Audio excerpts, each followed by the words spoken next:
together. I'm Mithika Khera, and I'm the co-VP of the Professional Programming Committee of Ascend for the Greater Philadelphia chapter. And before we begin, I wanted to take a moment to thank our sponsors for this event, Campbell Soup and KPMG, for working alongside us and bringing this panel of distinguished professionals together for a very insightful discussion today. So if we move on to the next slide, what we really wanted to do was provide you with a quick overview about Ascend for those of you who are joining our event for the first time. Ascend is the largest nonprofit Pan-Asian membership organization for business professionals in North America. And we have over 40 student chapters and 20 professional chapters located in North America and the United States and Canada.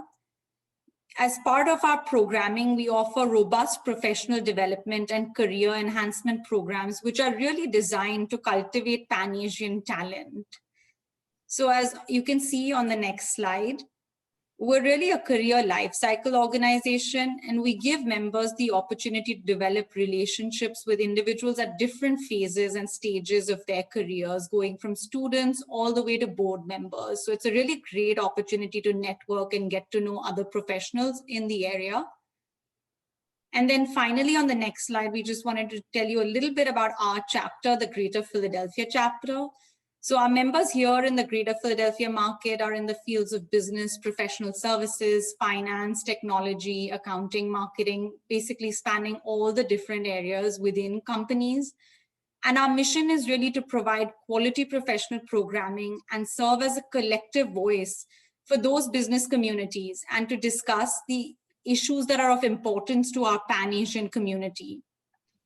So with that, without further ado, I'd like to turn it over to Alex Lord, a partner in the consumer and industrial business practice at KPMG, to give us some opening remarks. Over to you, Alex. Yeah, thank you. Yeah, Alex Lord, audit partner out of KPMG Philadelphia's office, and I'm excited to be here today to kick off this event, from storytelling to story living, breaking through invisibility together. For the past several years, I've had the pleasure of serving as the partner sponsor for KPMG Philadelphia's Asian Pacific Islander group. And in that role, I've had the pleasure of being involved in a lot of different events, both internally and externally, to really kind of support our Asian professionals. And I think today we really do have a great event for all of you. Thanks for everyone for participating. So we have a terrific group of extremely accomplished panelists who have found success in their careers by working hard, taking risk, and not being afraid to be heard. And they're here today to share their stories with you, and most importantly, help you live yours. Before we introduce the panelists and the moderator, I do want to thank all the folks from Ascend and the other organizations that have spent a great deal of time pulling this event together. And I wanted to thank our sponsors, our moderator, and our panelists. And then as we get into discussion, if anyone has any questions or points that they would like to raise, please do use the chat box, which should be at the bottom of your screen, so you're able to kind of communicate with the panelists and all this as we kind of go through the questions and things.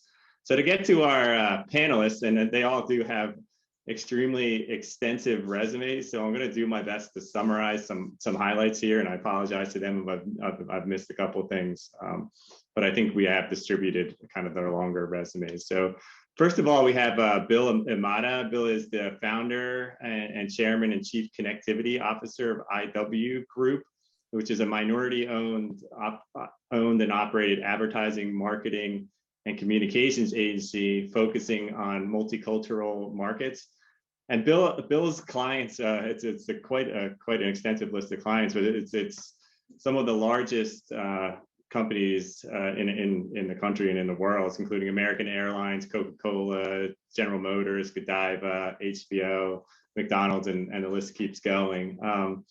Next, we have Debbie Sean. Debbie is activist, political, and legal and sports in political, legal, and sports entertainment.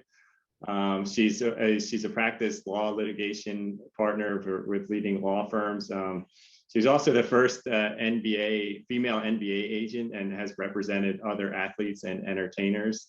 And most recently has assumed the post as Chief Strategic Officer of USA Gymnastics. Next, we have Janice Min. Janice is the currently the contributing editor at Time. Prior to that, she was the longtime co-president of the Hollywood Reporter Billboard Entertainment Group. And previous to that, she was the editor-in-chief of Us Weekly from 2002 to 2009.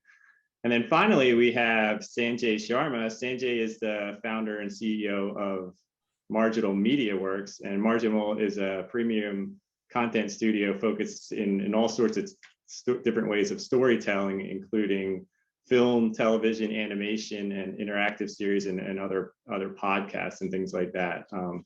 And they have actually wrapped up their first film in 2019 and are in the process of wrapping up their next two films all during the pandemic. So good job by Sanjay and her group. And then finally, I'm happy to introduce you and pass the mic off to our moderator for today, Linda Lee. Linda is the Chief Marketing Officer of Campbell's Meal and Beverage Division.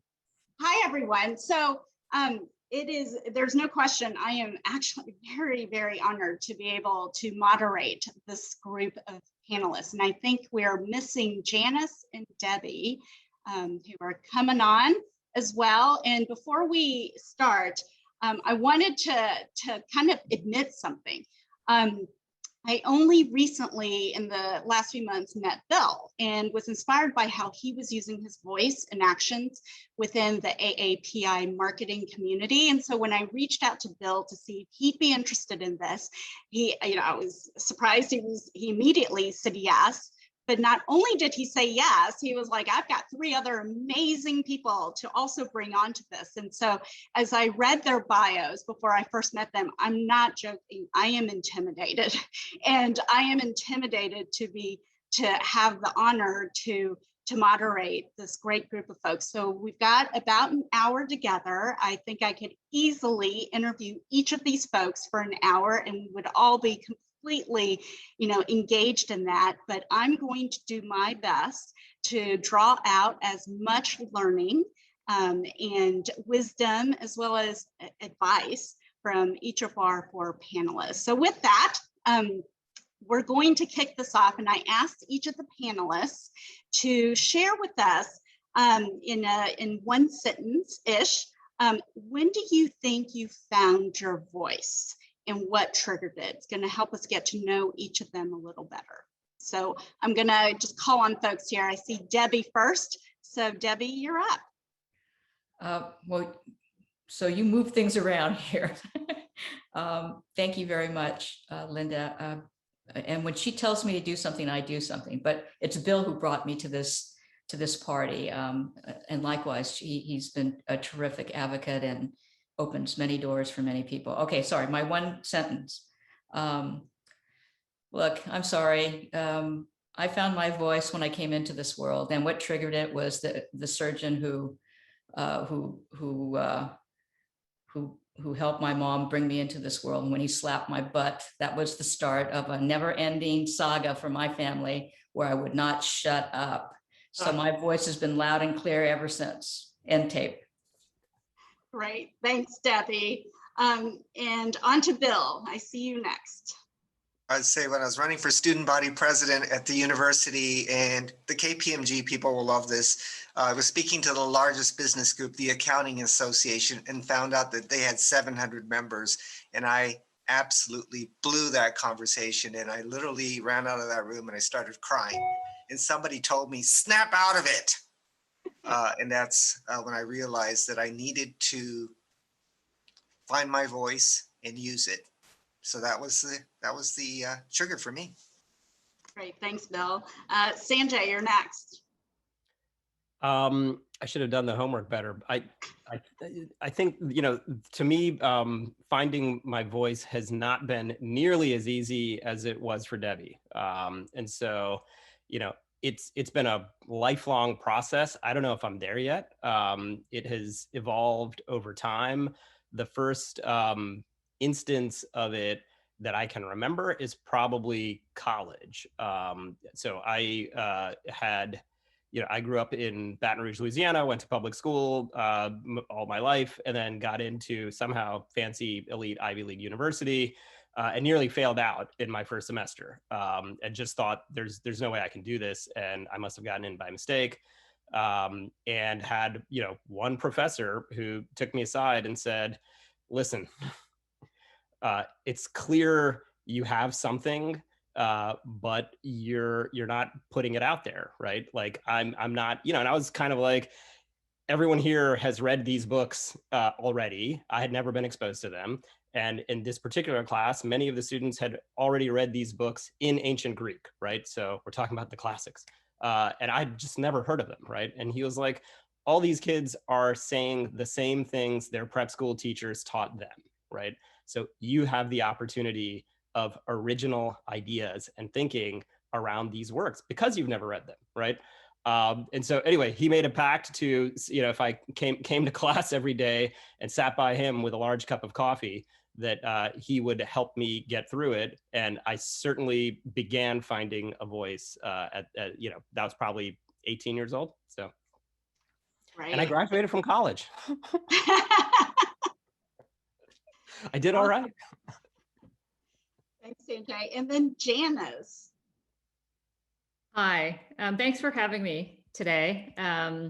This should be fun and hopefully informative. I would say as a journalist, as a writer, I probably found my voice, when I began my professional career, and discovering that you can have this enormous impact by just saying things in the media. And I think that I would say being a member of the media, it gives you this proxy to say things and the cause change in a way that, being having a sort of lower profile job, it can make it more challenging. So definitely being a journalist has been a great way to find my voice and also exercise it.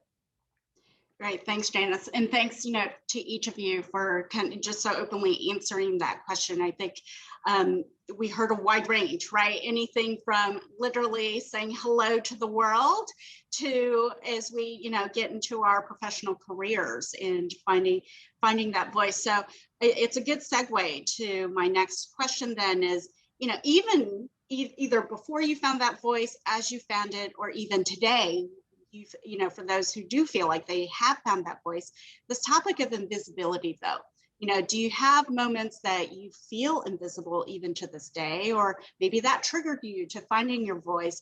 Would love to just hear from each of you. And maybe I'll start, with Janice a bit around what invisibility, how has that played out for you?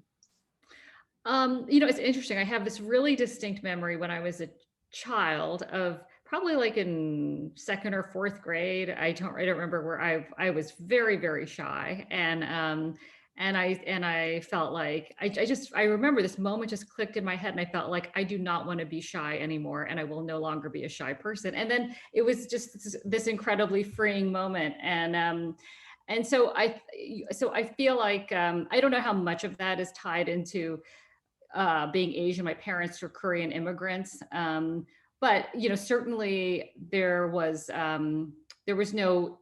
I had no history of journalists in my family. It's a career choice that at that time was not traditionally one had by Asian Americans. And I think going back to the point I made before, I think what I liked about it, probably looking back in hindsight, is that it does, probably as an Asian American, it gave me all this. It gave me a separate role where I could express myself in the world and go out and meet people and talk to people. And it was like having like this, self-created other person who could be part of who I am. And so then eventually that, it all kind of came together. And but I think that I probably didn't really appreciate at the time, because certainly our cultural conversations were not what they are today.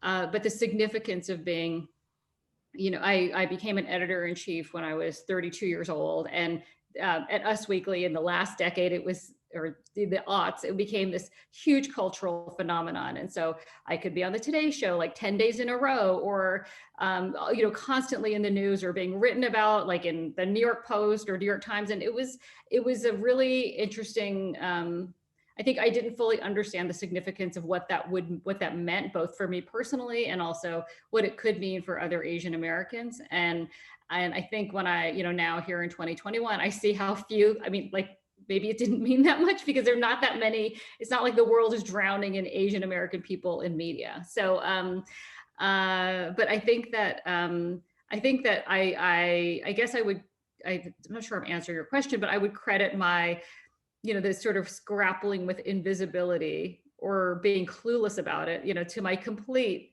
kind of like ignorance and willfulness about just, plowing ahead despite what I'm sure have been, at times challenging circumstances I wasn't even fully aware of because I was like a young idiot.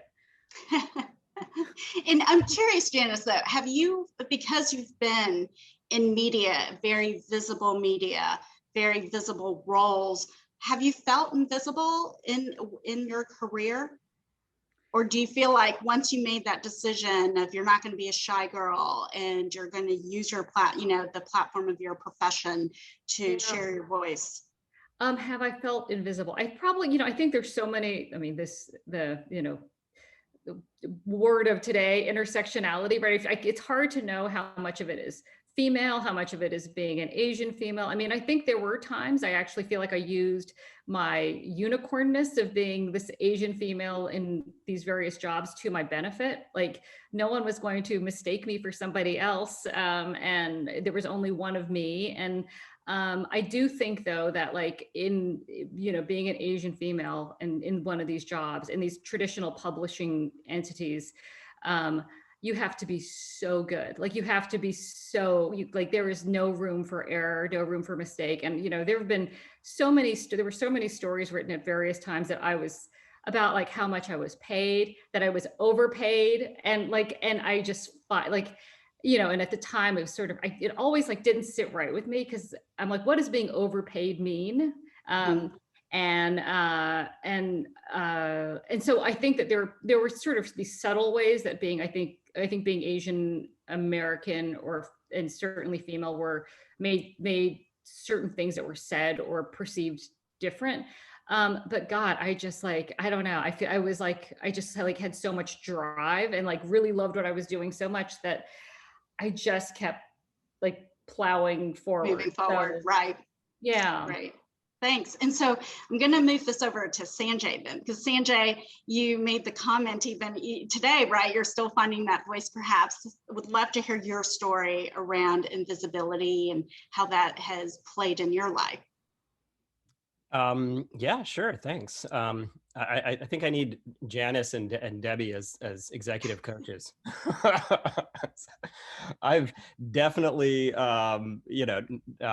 felt this as a kind of recurring theme throughout, life and career. And maybe, as I mentioned, I grew up in the Deep South. When we moved I was born in India. When we moved to Louisiana, we were probably one of 3 Indians in the city. My parents are Marxists. There's 0 Marxists in the city. So we were kind of always a little in between here or there, which had some benefits. I certainly learned to code switch at a very, very early age. Not only between my culture, but between Southern Black and white culture. And turns out that's a great lesson to have learned early. But in all of that, you're sort of hiding a little bit of yourself, right? Because you're never really just being you. So I don't know. Yeah, professionally, there are not a lot of South Asians who are in the or Asians period in the entertainment industries, which is where unfortunately the gravitational pull of the movie business has kind of caught me up at an early age and still punishes me today. And it's an industry that does not love Asian Americans, right? We certainly love the industry. We over-index on entertainment consumption. We over-index on theatrical film going. We over-index on streaming, on usage of mobile devices, on early adoption of technology. So we love these industries, tech and media.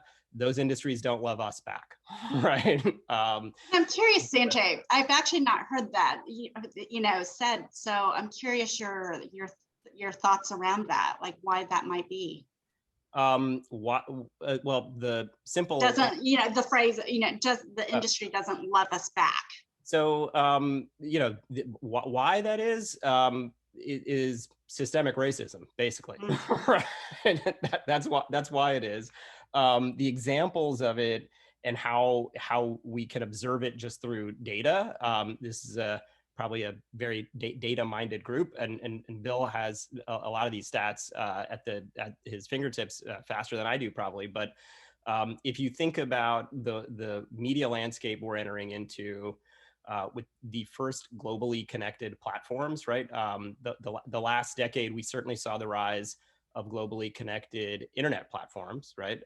Which have had fairly transformative changes on culture, on business and industry, and certainly on the entertainment consumption landscape. This moment we're in, we're seeing Netflix, Amazon, Audible, Spotify, so spoken word music streaming and filmed entertainment for the first time are global platforms. And turns out 87% of the world ain't white, right? But most of the entertainment content created and output by the country, whether it's through the Hollywood system or even the indie film system, is heavily dominated by white folks. That's the legacy of that industry, right? It's every major studio, every major network, every major agency, the decision makers and gatekeepers in this industry are that background, right? And so, for me personally, through startup career and now in this startup, which is my third startup, you're not usually seen as a founder and CEO. I'm often mistaken as the CTO at best, right? I have stories of being late to a meeting at a particular studio where I was stopped at the entrance to the meeting and told, "We don't need any tech support in this meeting." I was like, I'm actually the one you're meeting with. I think I'm the person you're supposed to meet, right? I have a feeling, Sanjay, we probably each can relate to a moment similar, right? Of being assumed. Yeah. So, are you, is that's, I don't, sometimes, you wonder, is it better to be invisible or is it better and be neither here nor there? Or is it better to be seen as the IT guy, right? And so, nothing against IT, right? A lot of my people are in that world. So you're sort of, the assumption made is that you're not the CEO, you're not creative. Oh, you're the data guy, right? It's like, well, I have a facility with data, but I'm much better in Keynote than I am in Excel. So I'm curious. Yeah, I'm curious, Sanjay, knowing, right, that's a bias that exists, and when someone just sees you without knowing you, do you have any tricks or things that you've had to overtly do to kind of set the narrative? So I'm curious if you've had any of those tips that you could share. I guess, yeah. I think without knowing it, this not to nod towards another section of today's discussion, but this kind of starts to speak to what Bill talks about, story living, right? Okay, so we can wait till then. Yeah, I mean, the tips are, you do you, right? I mean, at the end of the day, I kind of am just myself, and we suffer indignities and microaggressions as people of color. That's not a new thing. We're used to it. I generally speak up about it, and so I try not to sort of take it and keep your head down and do the work, which a lot of us in the Asian community were sort of raised to do. And so you speak up, you talk back, you say, hey, that's not okay, or no, I am this meeting and I'm the founder and CEO, right? That's right. And Yep. then let someone else feel awkward, right? Like Right. we've had our share of having to feel awkward in certain conversations. We're sort of intimidated to speak back because we're afraid of making someone else feel awkward. And I try to keep the good traits from our cultures of humility and respect, and do it in, I try to do it respectfully or with humor, or in a way that sort of can diffuse the situation. But I like for people to feel like they should not get it twisted. Yep. Right? Well, thanks, Sanjay. So actually, I'm going to go the other extreme. Debbie, quick question. Have you ever felt invisible? You found your voice as you entered into this world. Have you found, ever felt invisible then? Well, I was trying to figure out the first time that word might have resonated in my life. And I really can't remember when I was invisible. And I think it's a product. I'm third generation Korean American. My people came here in 1904. This is the only place I know. It's my home, as well as anybody else's. So, and I was taught not to make people feel comfortable. I was taught to push the envelope. And now granted, and I wanted to say this to many of the young women out there, many of the things that I grew up having to do, I have a feeling maybe my voice was a little nicer when I was younger. I believe my husband says this. I think you were nicer when I first met you. I think the way and by the way, Sanjay, people pay me to make people feel uncomfortable. People pay me to push them out of the way. So bring it on.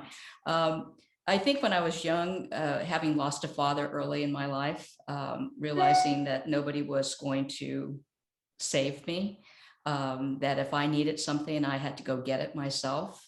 I think that informed the way I approached life.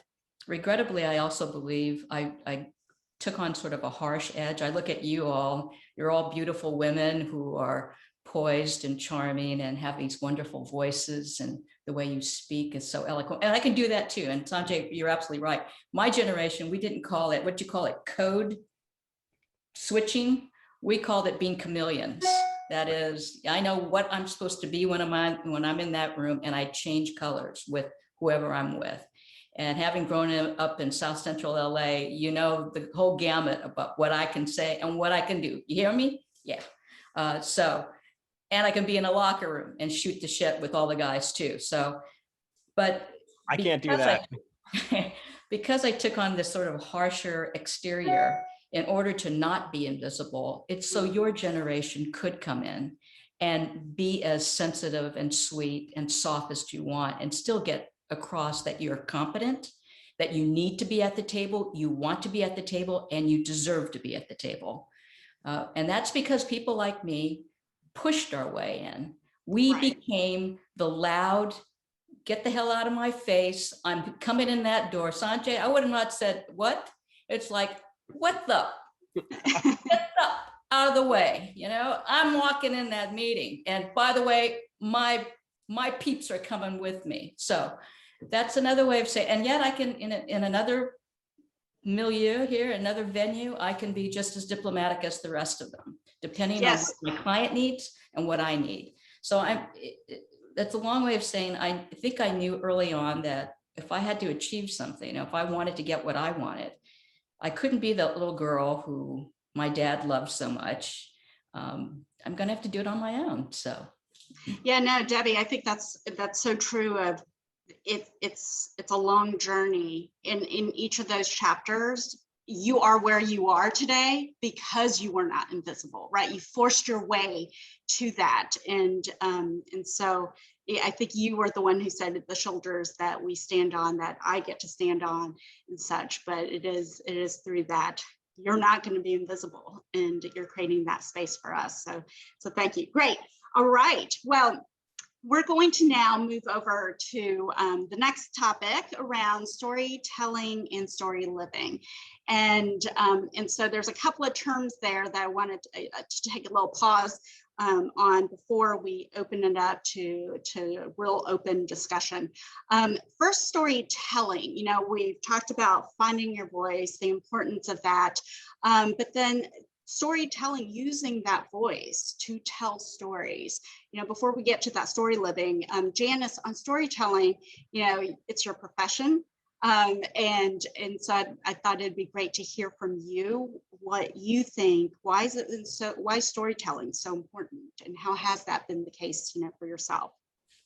I mean, storytelling is everything, right? We are, like, the way humans communicate with each other is through stories and narratives. And you know, Asian Americans have had this narrative that's existed since since we've arrived in this country, or weren't allowed in this country, and then we're allowed in this country. So there's just been this very clear narrative set, and I think that every single time that an alternate narrative comes through is a victory, and they don't happen enough.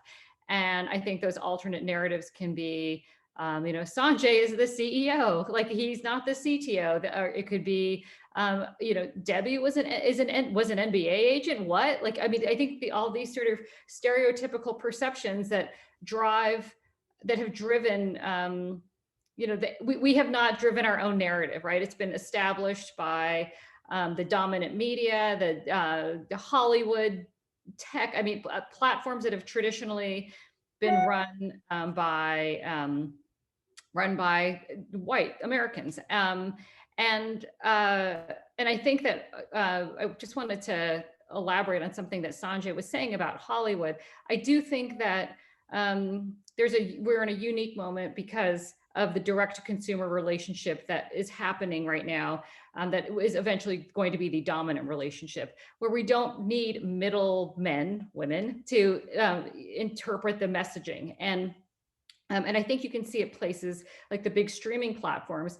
One of the things I love about it is that advertisers are no longer, in terms of entertainment, advertisers are no longer determining who the right audience is. It doesn't have to be 18 to 49-year-old white people who live in the suburbs, because everyone who can spend $14.99 on your Netflix or, you know, Disney Plus or HBO Max, that, you know, your $14.99 is valuable whether you are Asian American or a Black American or 6 years old or 70 years old. And so there is a hugely democratizing piece of that I think will be incredibly useful in narrative building, because what that does is it creates this need to find subscribers everywhere, to find the consumer everywhere. And so you ultimately, and we've seen this starting to happen in the tiniest ways in Hollywood, but then you start programming to those demographics, to those niches, to trying to get the right representation on your platform, in front of cameras, in your messaging, in your executive teams, because the consumer is, you know, obviously the demographic shifts in America are working towards that, where, you know, do you want to be leaving out 51% of the country? But also you're leaving potentially 51% of your revenue opportunity on the table. And that is where I think we will start to see, you know, a huge amount of storytelling shift to where the Asian person in the TV show or movies, not the punchline, not the nerd, not the joke, and actually being able to see sort of a more authentic version of, well, what is this 1 hour show about that happens to have Asian Americans look like? And I think, you know, the goal hopefully being like an Asian American can just tell, it can be any story. It doesn't have to be a story about race. It doesn't, like the sort of the casualness of being able to just be American in the way that, you know, white Americans have had through storytelling.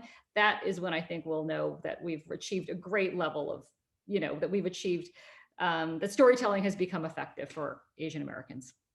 Absolutely. And I think that's a great point. I hadn't even thought about all those streaming services, what it's opened up. It is more platforms, right, to storytell, and the gatekeepers that used to exist in such a concentrated way, whether it's, Sanjay mentioned, whether it's audio, whether it's Janice, video streaming, we just have so many vehicles now for storytelling to occur. So thank you. So I'm going to now take this over to story living, because I think we've teased up, right, that Bill, it was the catalyst for bringing this group together, but he was also the inspiration of the theme of today. You know, I've had my career in marketing, and storytelling definitely has been very, you know, key to that. And so when Bill threw out this term of story living, my ears immediately perked up of, ooh, what is that? You know, we talk a lot about storytelling, but what is story living? So I'm going to, as we pull up a slide that Bill had put together to try to, you know, show conceptually the story living, would love to hear from you, Bill, as you describe story living and perhaps even, you know, how it builds from storytelling. Well, thank you, Linda. I think we're already going through this story living discussion right now with some amazing panelists. I learned something new from every single one of them each and every day. But this actually started because I was having a conversation with Craig Denzin, who at the time was at Disney, and we were at the University of Florida. And he said, we got to move beyond storytelling, because storytelling tends to be one direction. And we need to move into something that's we refer to now as story living, and then ultimately story doing. And so this chart was actually developed for ERG, BRGs, and it's not completely inclusive in every way, but I wanted to use it as a platform to help us, help guide us as we move forward from storytelling to story living. It starts off basically with what is happening today with this anti-Asian bias and violence. In a lot of the companies, when they were looking at anti-Asian bias and the Black Lives Matter movement, they decided to be empathetic and learn and sit and be active in those conversations, but mostly listening and showing empathy, providing a safe space for Asian Americans and Pacific Islanders to be able to share their stories. And the cool thing about Asian Americans and Pacific Islanders is that we have stories that go back centuries. The US is a very young country, but when you go back to other places, people are always talking about the Roman Empire and the Ottoman Empire, and I go, this is great, but the Indus Valley is easily 25,000 years old, and China and Korea and so many other places have this great storytelling culture. But first, empathy, listening, and being active. And then it goes to now sharing. And that's what we're hearing today from people like Sanjay, Janice, Linda, and Debbie, is that they're starting to share their stories, because each of us have a story that's unique, and each of us should share those stories with others. So what you've learned, you share those things, but you also share your own stories. And one of the reasons why we need to do this more is to demystify us as a community, as people, and make sure that people know that we are part of the fabric of America. And then it shifts over to building trust, creating those safe spaces, inclusive strategies, not only demonstrating value, but showing people and that we value not only ourselves, but our companies and our organizations that we support, and really being present and authentic. And ultimately that leads to caring, where we're not only incorporating and sharing our stories and the stories that we learn from others, but we're advocating for ourselves and for other people, and we're creating this great allyship that is very important. So pulling people into our stories and living those stories each and every day is going to actually help advance all of us moving forward. So I hope that helps. Definitely, Bill. And for us to get to know a little about you, right? So how has that played out as you have gone from that storytelling to story living? One of the things that I think is really important is I think a lot of us read, and I read a lot, and I realize that we are impacted by so many different cultures. So I'm impacted by my own background as an Asian American, and the stories that I hear from South Asians, from Southeast Asians, East Asians, Central Asians, and West Asians, but I'm also impacted by other people like Black Americans, Latino Americans, Native Americans. And so I've incorporated some of those stories in my own life and I use those as part of my story living. So just an example, Booker T. Washington, a Black patriot who was involved with the Tuskegee Institute, once said, if you want to lift up yourself, lift up someone else. And I've incorporated that in my own story living. An Italian American. Now, a lot of people think that, white Americans, have it easy. And there is some institutions, of course, white Americans definitely populate, but Italian Americans and Irish Americans were also discriminated against at one time. And this Italian American woman named Catherine Barchetti in Pittsburgh was discriminated against, first of all, because she was a woman, and second of all, probably because she was Italian. She was trying to start a retail empire, and she was blocked. And she once said, make a customer, not a sale. And I've incorporated that in my story living. And same with the Latinos. They say, donde comen cinco, comen seis. I didn't know what that meant, but now I do. If you can feed 5 people at your dinner table, you always have enough food for a 6th or 7th. And I've incorporated that in story living, that you could always find room at your table for another point of view, even if it's somebody you disagree with. And so when you incorporate these ideas, these stories from other communities and cultures, you're really living it. Great, great. Thanks, Bill. All right, so I'm going to open this up to all the panelists, right? This conversation of storytelling, and as you're definitely in that story living or story doing. Sorry, guys, I'm in New York, and can you hear sirens? Okay, I'm going to let the sirens pass. But, so as you're living that story living, how has that played out for you?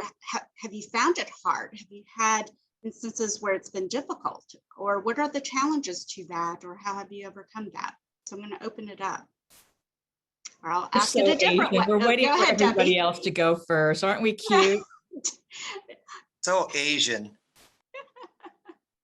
Or even as Bill described story living, how does that resonate for you? How does it hit home?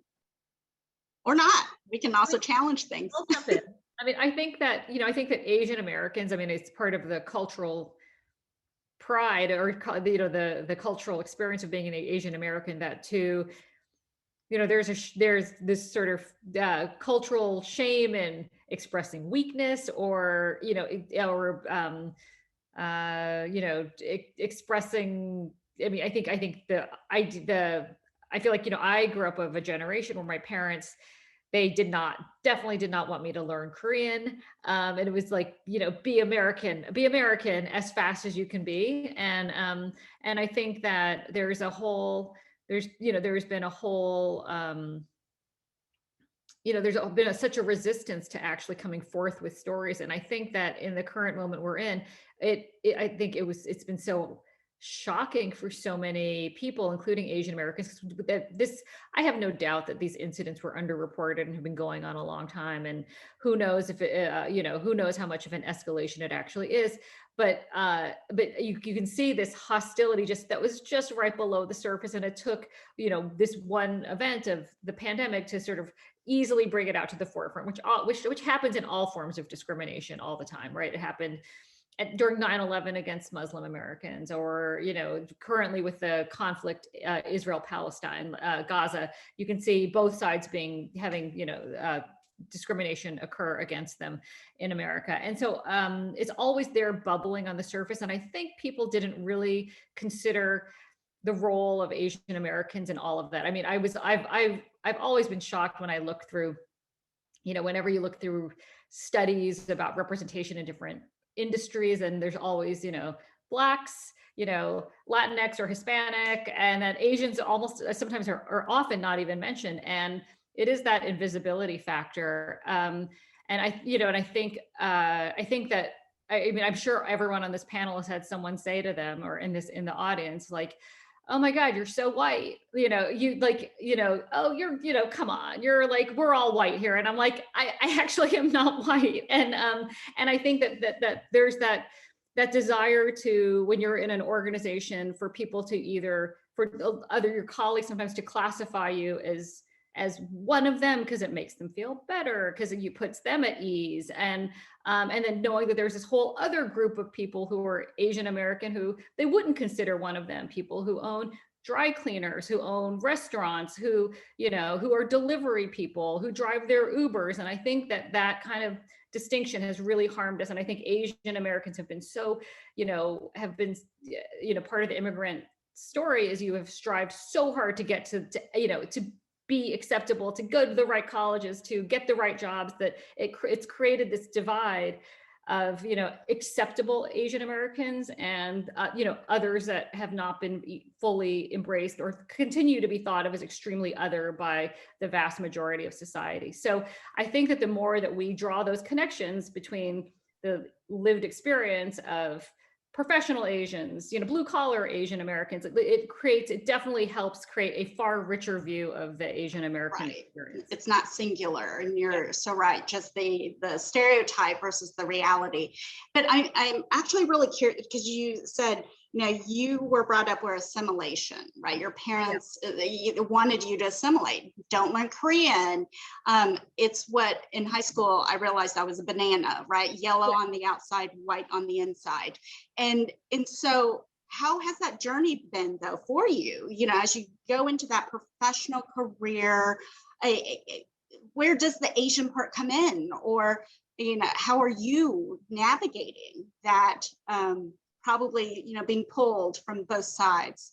I mean, I guess I feel like I grew up, I think there's so many Asian Americans who grew up in these places that they never thought they would grow up. Like, I was born in Atlanta and then grew up in Littleton, Colorado, and was the only, we were the only Asian American family until I was in high school. And I feel like I think there's also this part of me that feels like I mean, I don't need a label, right? I mean, I don't need to go one side or the other. I'm like, I feel like it's so interesting sometimes when you think, and your head can explode from this, but like that you think about how other people are identifying you, and you're just like, I'm just me. Like, I don't know how to be anyone but just me. And so I feel like I haven't had that much of a push-pull, except that I would say, I mean, I didn't have Asian friends until I went to college, and I went to college in New York City. And so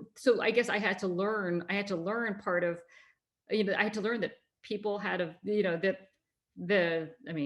I can't say there was a huge diversity of Asian American experience and all these people who ended up at the same university, but that that it's just, I mean, it's obviously been an education for myself as well as I've gone on in my life. But I find it really hard to always be labeled. Mm-hmm. So others. One, something that Janice said earlier that resonated with me, and I think is really important for discussions like this one with groups like this. Obviously, the Asian community in America, Asian Americans and Asians in America who might not be American, but are also our friends here, right? This diaspora is the most complex, nuanced, multifaceted of probably any immigrant group into the country, right? It covers the largest chunk of land and the most number of people in the world, and it is the dominant diaspora in the world now, right? Many of us who immigrated here through various generations have had this push-pull between leaning into being American, and what that means historically has been a proxy for trying to get as much proximity to whiteness as possible, right?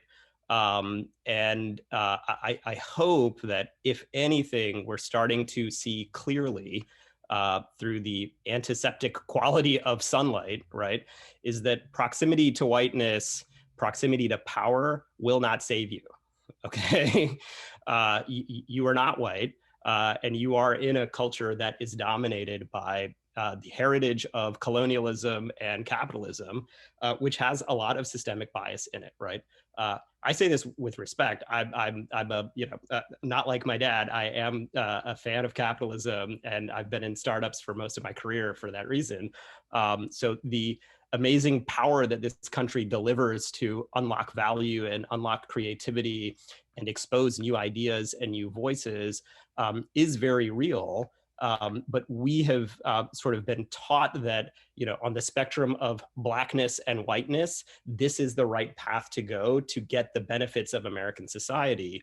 And we should know that that is not true, right? And so, and I think that's played out for you, Sanjay, right? As you shared with me your career journey of making some choices so that you could show up as you. Yeah, that's exactly right. And in doing that, hopefully never forgetting two sort of statistics and trends that Janice alluded to. We can't forget that the Asian American community has the greatest disparity of wealth of any ethnic minority community in the country, right? So we're seen as model minority and seen as successful. Most Asians in America are not, right? And so it's easy to kind of put images up of the most successful Asians in America, and there are many, and forget about the new immigrant, the blue collar workers, the various Chinatowns and little Indias and little Bangladeshis around the country, right? And even amongst the professional class, right? We have a few shining examples. Our panelists here are among them. I don't include myself in that group yet, but we also forget. I mean, just a couple of years ago, the Harvard Business School released this study around our over-indexing entry into professional jobs and wildly under-indexing in the C-suite, right? And so we're the most underrepresented in the C-suites, right? And so there's reason for that. And so we just can't forget these things that apply to our diaspora at the highest levels of American governance, politics, and capital structures, and at the most basic entry levels, right? Yeah, I can jump in here for a second as well, because what Sanjay and Janice are saying is really important. 50% of our adult population among Asian Americans graduate from 4-year post-secondary education institutions. But if you look at some of the Ascend studies and some of the other studies that are out, we're in the single digits in the number of presidents of major universities. We're in the single digits with the number of people that are in the C-suites who are Asian American. We're actually losing people in some of the key professions like finance and accounting. I'm sure the people at KPMG probably know this, that some of the big accounting firms are actually hemorrhaging Asian Americans because they cannot get to the senior most ranks of companies, organizations.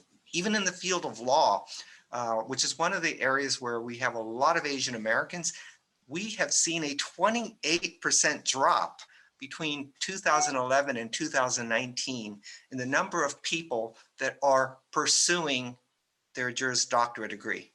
And that's going to be a problem for us in less than a few decades, because we're not going to have a pipeline of people to become judges. And without having judges, we're not going to be able to have teeth when things like anti-Asian violence impact our community. I'm so glad you brought that. So glad you brought that up, Bill, because in my profession, which I guess ostensibly is law still, the number of Asian Americans who become partners of major firms has diminished.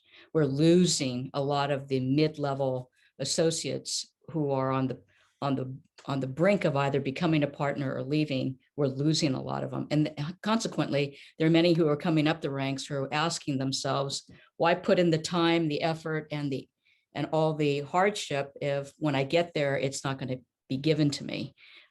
So you're absolutely right. We're at a very critical point. Judges, and also, many go into the private sector, not as CTOs, but usually as assistant general counsels or something like that. And again, hitting sort of a barrier to the top legal post, or those who want to transcend and get into the business side of the equation and actually run a company. So yeah, we're in a problematic area now. Yeah, so that's a really great segue, because I think number one, it starts with awareness and creating awareness. You know, I think over this last year, that's opened up a space of expanding that. I think we all knew, but to hear more of it, to hear more of the statistics around it, that it starts there, but it obviously only starts there, it doesn't end there. And so maybe, you know, taking this to our kind of final topic, which is a bit of, well, what do we do about this? What are the actions that we can take? Because it requires that, and it's probably not by individuals. I always say when there are complex problems, it's not an individual that's going to go and be the hero and solve it for us, right? Yeah, I think each of us have a role in that. The together concept is, I think, highly critical, but would love to hear from you on that. Like, what are the things that we can do? How important is the togetherness? What does that look like? And so I'm going to open the floor up.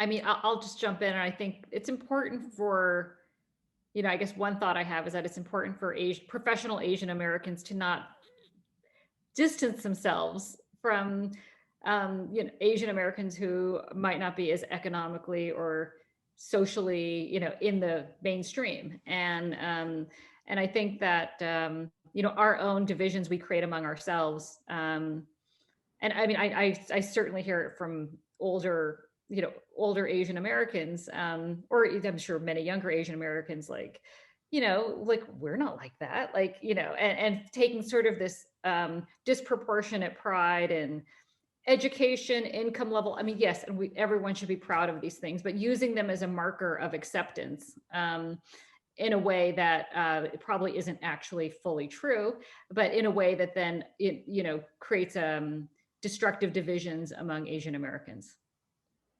I agree. Oh my God, I agree. I think we need to confront our own racism. Let's be truthful. It starts out early in our lives when, for somebody like me, you're not Asian enough or you're not American enough.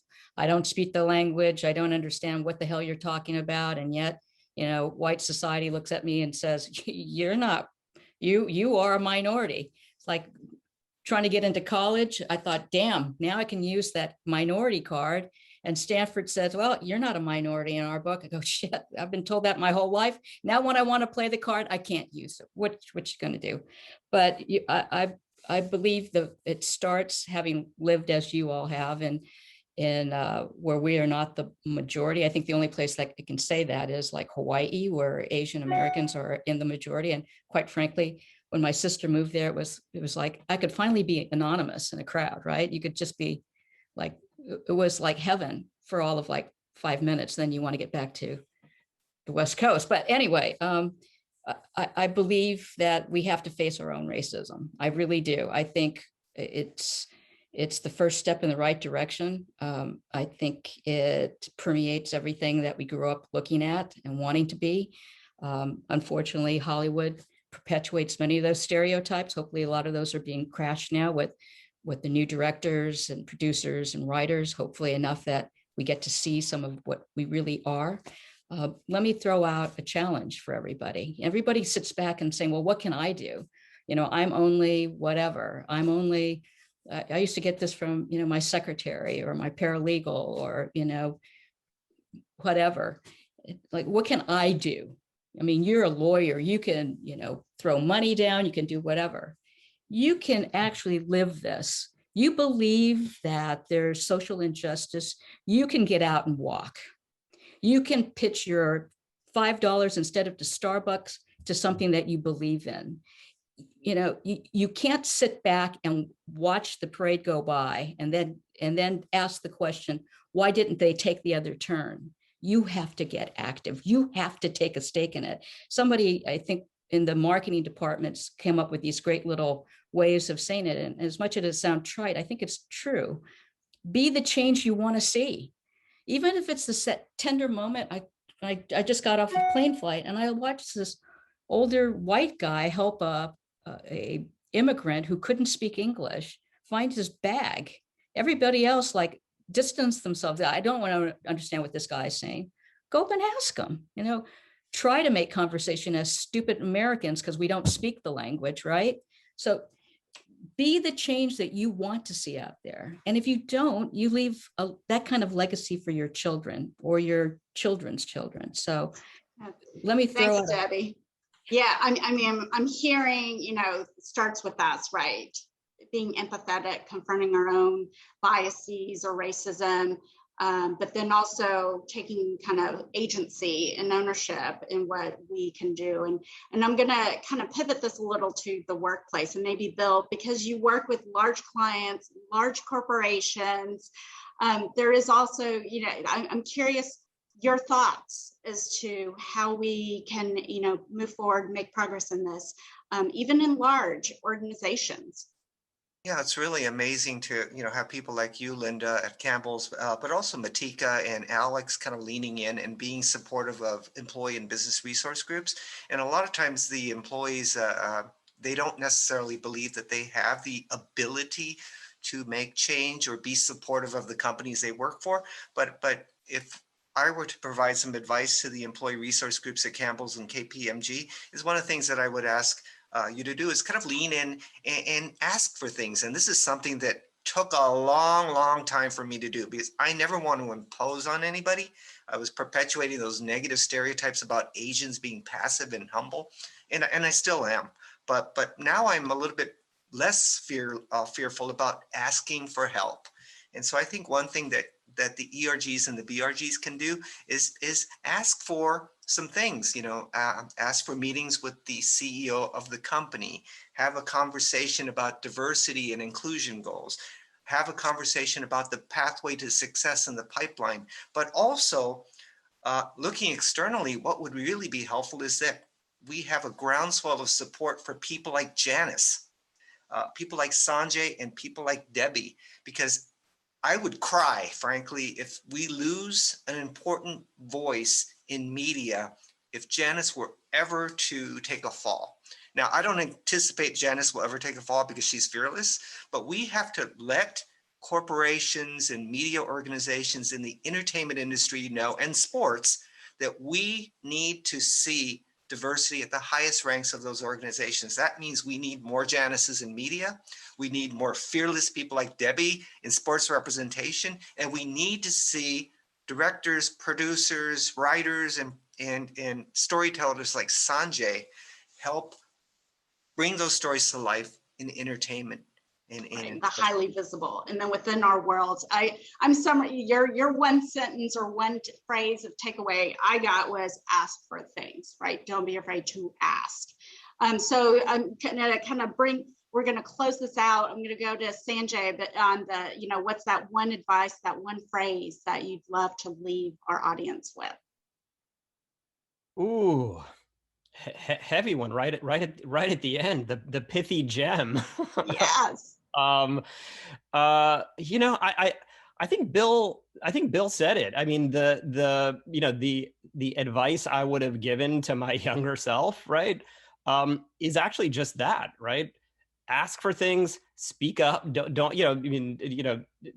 Debbie and Janice, I think, have exemplified it in just sort of like doing, right, and not being so afraid, not being so like, well, what is it, what does that look like? Or, there's something about being comfortable in your own skin that has allowed them to just succeed, period, right? Without regard to race, ethnicity, gender, right? Right.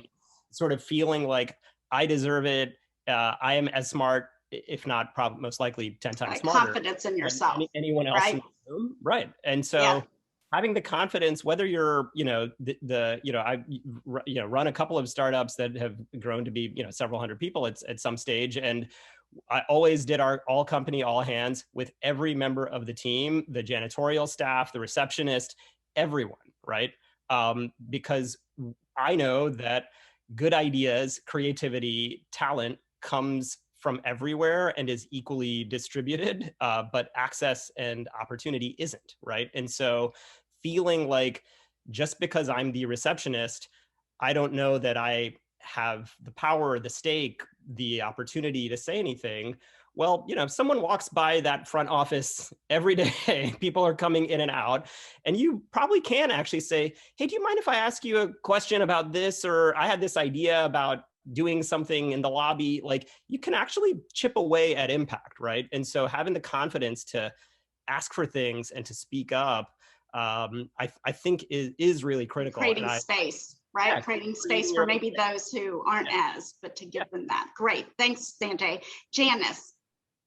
I would say, you know, don't let I've said this to Debbie and Bill, don't let a crisis go to waste, right? Like we're in this moment right now where there's all this attention on the Asian American community. Like, go ask someone senior in your company if you can have a conversation with them. Maybe you can, you know, maybe if you're vaccinated, everyone can go meet for a lunch outside. Like, no one's going to say no to you. And I have this sort of, you know, funny telling thing that keeps happening. Like right after the terrible incidents in Atlanta happened, like my husband and I go walk our dogs, and like everyone's zooming by all the time, and they don't let you cross in the crosswalk. And then like people were like slamming on their brakes, and they're like, go ahead. And I think everyone was just like suddenly hyper focused. Like, I am not going to be rude to this Asian woman. And I think that, I mean, it was ridiculous.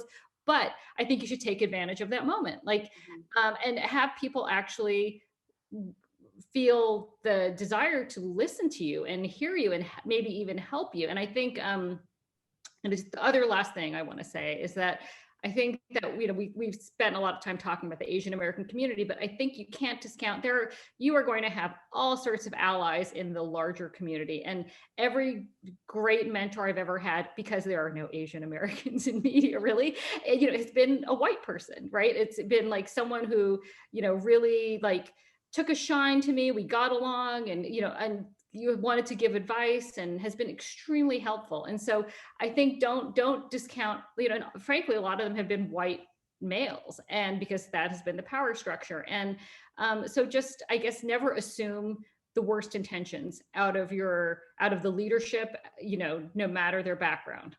Yeah, right. Thanks, Janice. And then Debbie, your parting thought. Oh, I thought I did. I look, everybody has said some remarkable things today, and you're absolutely right. I also remember there's power in numbers. We're seeing that demonstrated every day across generations, across races, across political parties.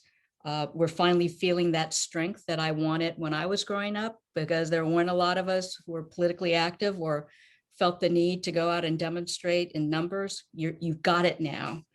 We have it now. Seize that moment, seize this moment, seize the crisis, as Janice says. You have this one window of opportunity. And I fear that we're going to do the same thing we've always done. And that is, we let it go by without taking a firm position, taking that major step. And don't be shy about what that step is. Stop asking for peanuts when we deserve the whole damn pie. So, you know, there's strength in numbers. When I was growing up, there was, you know, sisterhood is powerful, right? It's get out there and do it together. And Campbell's, KPMG, you guys are great institutions, you know, all of you who are members of this amazing community within which these great assets are in front of you. Linda is one of them. Go out and seek her out. See what Campbell's can throw on the ground. I mean, it's a great company. We eat their soup all the time. Come on, guys. Maybe they'll match your personal funds for something you all believe in. And I got one that's great. And that is a brand new museum on the mall. You can't be invisible when there's concrete on the freaking mall. And we don't have one, ladies and gentlemen, not one. Everybody else does, or it's in the works. We don't. So I grabbed Janice. This is how I met Bill, and now I'm going to hit Sanjay up after all this is over. You ain't sounds like Campbell's too, ladies and gentlemen. Have Campbell's, match your fun. Thank you, Debbie. Okay, we are at time, so again, you're getting played off, Debbie. Da, da, da, da. Fantastic. All right, thank you. So I'm going to kick this over to Azalina for the Q&A. Thank you all. My God, thank you so very much. That was so energizing. And definitely, we are going to seize the moment. And like you guys suggested, use this moment or crisis, as Janice said, to ask for things, not be shy, and definitely own our stories. I think it's high time we were not shy to talk about ourselves, the experiences that we bring, and the uniqueness that we bring to the table itself. So we do have 3 questions in the queue, and just wanted to quickly shout out to the audience. If you guys have more, please do put them in the Q&A section. So with that, I'll just go to the first question. And obviously, this is open to all of you panelists, so feel free to answer.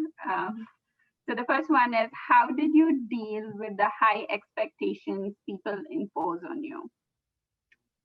Anybody want to take a shot at that?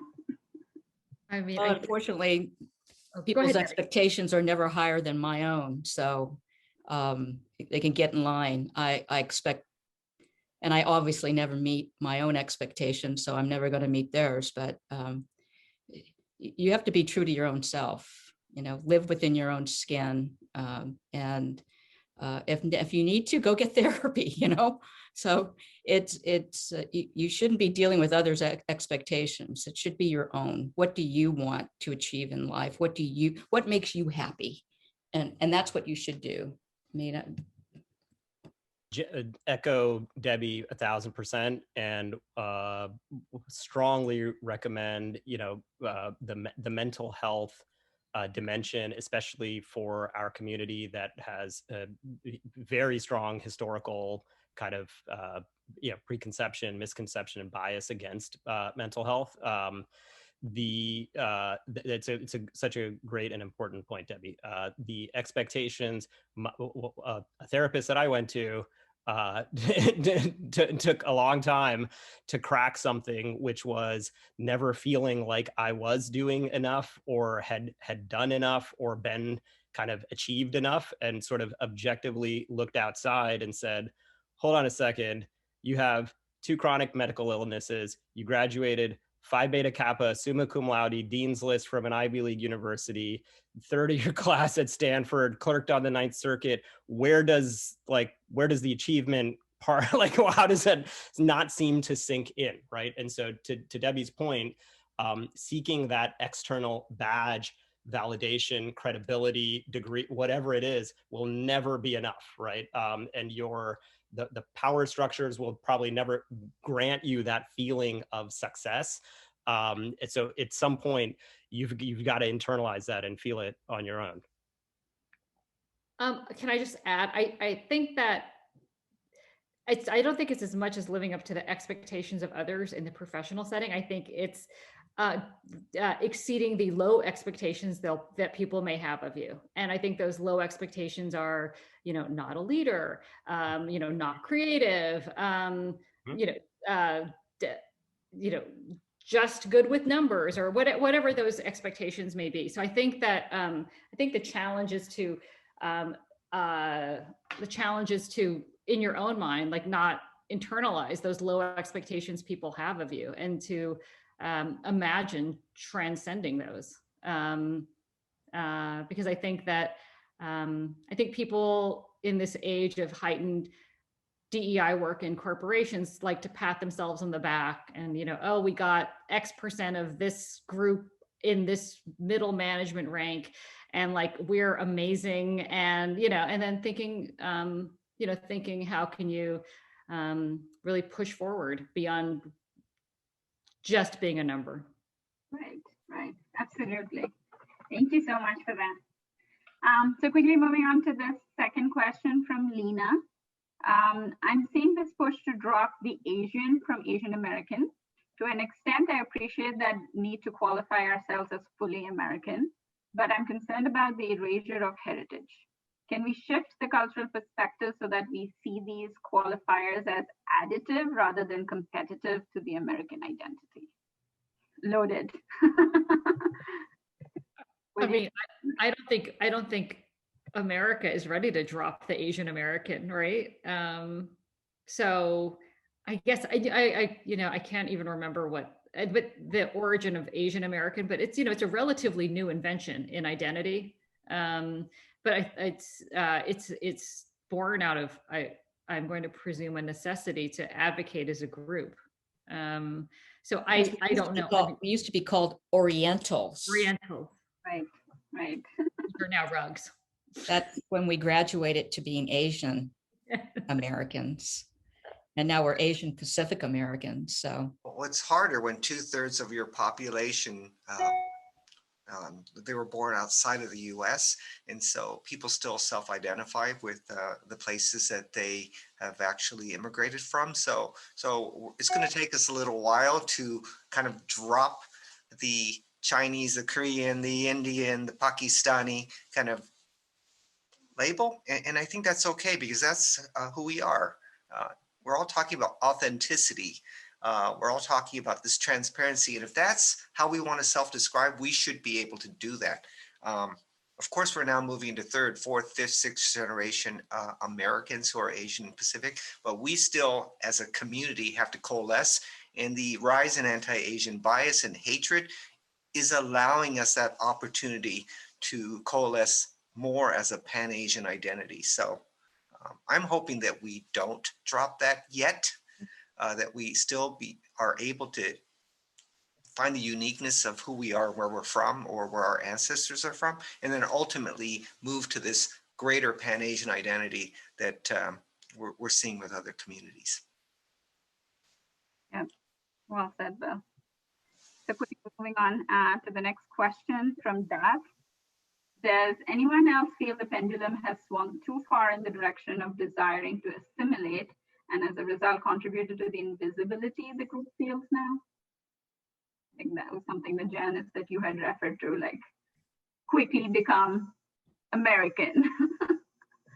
So any thoughts on that? I don't think that pendulum has swung. Do you? I mean, I don't think people are trying to, quote, assimilate now. This new generation, they seem to be pretty okay with the skin they're in. Let's face it, some of this in the entertainment community that we've adopted here in America has allowed white America to suddenly start singing K-pop songs, or watching Bollywood and dancing like the guy on TikTok. It's this internet, as you guys so rightly said, has sort of opened the world to youngsters in this country. So it seemed during my generation, I saw a lot of the youngsters try to over assimilate when they got here. Maybe I'm just not in with the new immigrant generation who are trying to, as you say, assimilate, but I haven't seen that, not for 20 years maybe, but again, I may be wrong. But also, I guess, what does assimilation even mean now? Sure. Does it mean you get membership to play golf in Pebble Beach? I mean, is that the model? I don't think people think of that as the model of assimilation, or or the model of an American, right? I think that,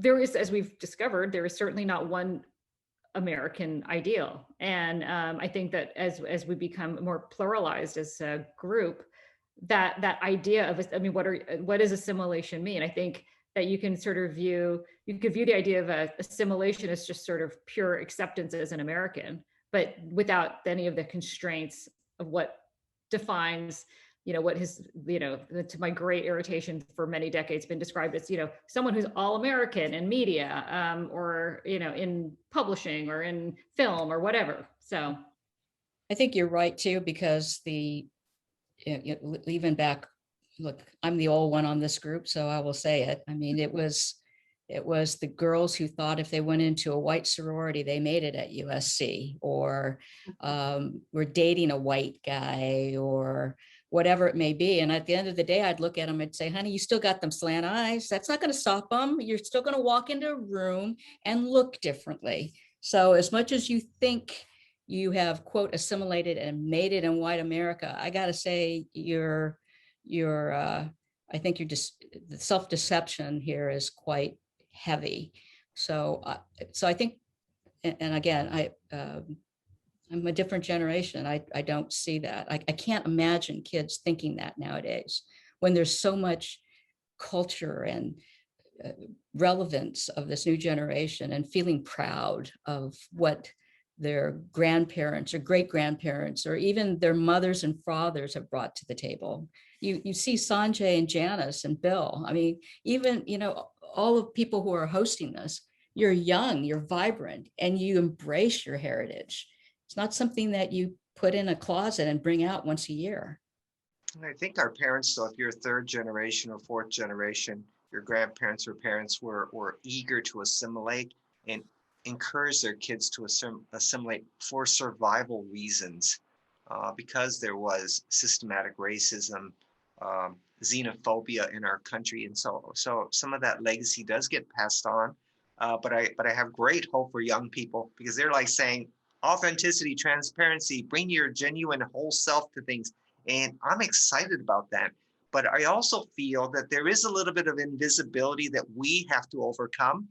We, of course, have, as Sanjay said, this great gap between the wealthy in our community and the less wealthy in our community. But for those who have succeeded, I believe that they need to step out. And so I'm starting to see that now. But for the people in the audience today, we have created so many things that have changed life in America and around the world. So if you look at the Asian Americans that have had impact on what we do today, you look at LinkedIn, you looked at Peloton, you looked at Rotten Tomatoes, you looked at Pinterest. These were companies that were started by Asian Americans. And so I'm hoping that they'll step out more and say, we're part of the fabric of America, and we are proud to be Asian American. And we want everyone to know that we are providing or changing the way we do things in our country. But we also want to highlight all of those people that are the frontline workers, those nurses, those doctors, those people that are in restaurants and dry cleaners that Janice mentioned. That's also the face of America. And if we can tell those stories more often, it's going to help us all.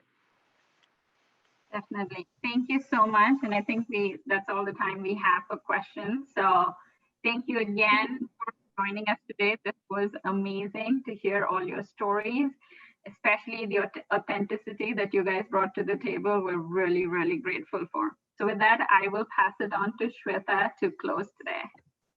Thanks, guys. Hi, thank you, Azalina. Thank you, everyone, for joining in today, especially Campbell and KPMG for your sponsorship, and to all the panelists and the moderator for your time today and sharing your views and your thoughts. This was really helpful. I do have a lot of takeaways from this, learning to speak up, being the change that I want to see, and definitely also teaching my kids that this is how we need to do if we have to make the change. Just a reminder for everyone, we do have a couple of events coming up in June, July, and August. In June, we have an event, Kreischer Miller. This is Ascend Together. It's around courageous conversations. We hope you will join in and enjoy that, along with the event in July, which will be sponsored by Accenture. And then finally in September with DuPont, we will have some other webinars. Also, I think in August, but August is also the Ascend National Convention.